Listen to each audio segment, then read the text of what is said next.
Hi folks, welcome back to the Horde. So it's about 25 after 11. It is 12/2/15, 42.8 degrees. Got a yellow light because I'm not fully charged. Welcome to Wednesday. And for my friends internationally, 5.7 centigrade, 70% humidity. Yeah, I opened up the door. It's been open for, 15-20 minutes now, so the dampness is coming in. It's almost time. It's almost nappy time for me. Right? Got to go to work tonight. So I did have a by request video, and this was for Cushman shifting leakage. The Wolverines. They're up in New Hampshire, the folks. Requested a video on what the linkage looks like. I guess they got a Cushman from somewhere, and they don't quite know how to hook up the linkage. And most of you guys already saw these Cushmans. There are a pair of them. I'm going to show you this one because it's not wearing a bed over the linkage, so I don't have to crawl underneath it. So these belong to a local police department for traffic control. Well, not local, but not too far, for traffic control. And they went up for auction. And the way auctions work here is if you buy something, you have to have the money in your pocket. You can't just say, "Oh yeah, I'm buying that, and I'll be back tomorrow with money." No, the auctions here are cash auctions. If you buy something, when you're done bidding, you got to choke up the money. If not, they get like really cranky with you. That's the plate that's on it, by the way. I think this thing tells you. I guess it's a 1978, which you can tell by the upper left-hand corner. There's some of the other details. Oh God. Anyway, so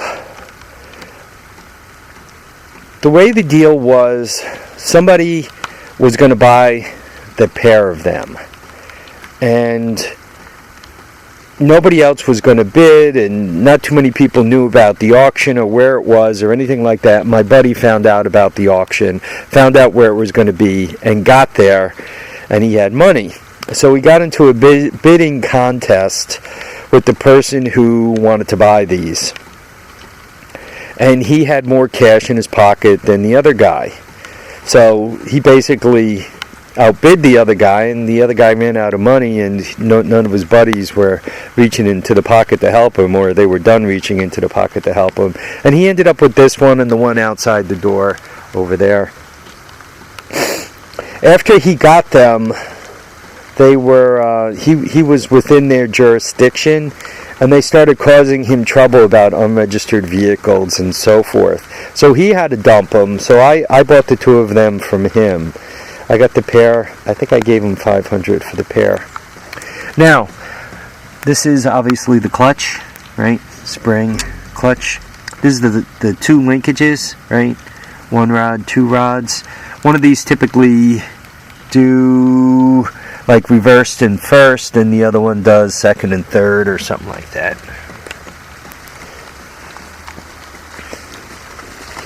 So, got a spare bee's nest here. So there's the shifter. And that's what the linkage looks like underneath. Right? You can see how the bars run parallel, and then they go down. Seatbelt.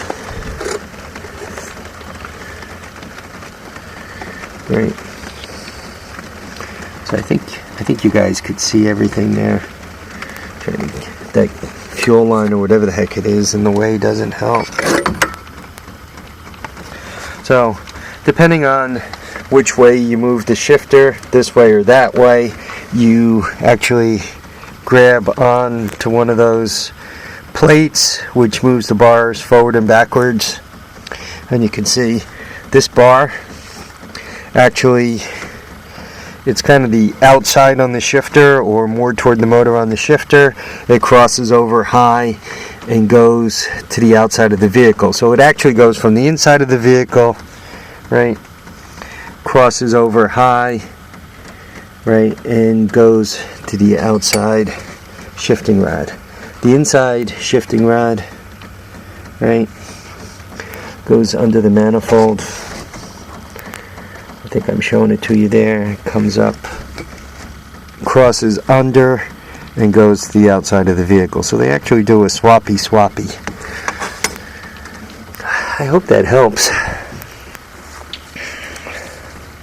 So, looking at the shift rods, this actually goes to the inside, and that actually goes to the outside one. This one crosses over high on top. See how it crosses over high on top?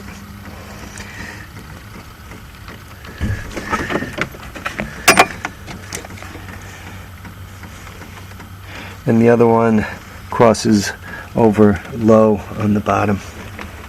Anyway, I hope this helps.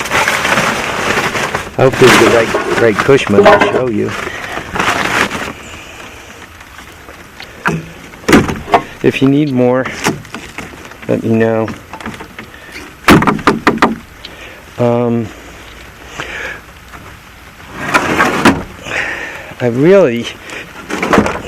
These things are deteriorating quicker than I could go forward on my plans. I really wanted to build a cool kind of yard truck out of that. Put a boom on the back and a winch. Use it as a mini tow truck around the property. Put bigger tires on it. Even if I get that Oland out of there and put a 6.5 horsepower Predator. That seems to be my engine of choice. Even if I smash one of those on there with a 2-to-1 belt drive, gear it down 2-to-1, so it's got enough power to get out of its own way, and that would slow it down, which make it easier for actually maneuvering and so forth. Anyway, yeah, there's the second one. I hope that helped. Let me know if it didn't. I could get you more detail. If it weren't raining, that would make it easier for me to crawl on the ground. You guys can really hear it, right? It's kind of pouring down. Eventually, there's going to be snow.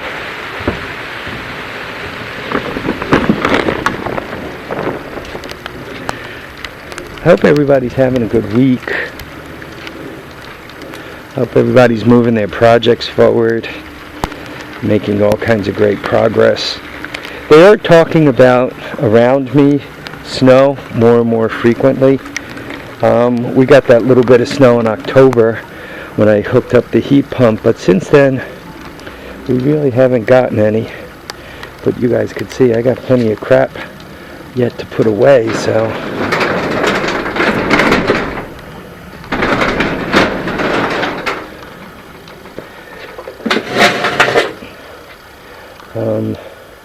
I do have to get my act together a little more and continue to make stuff happen.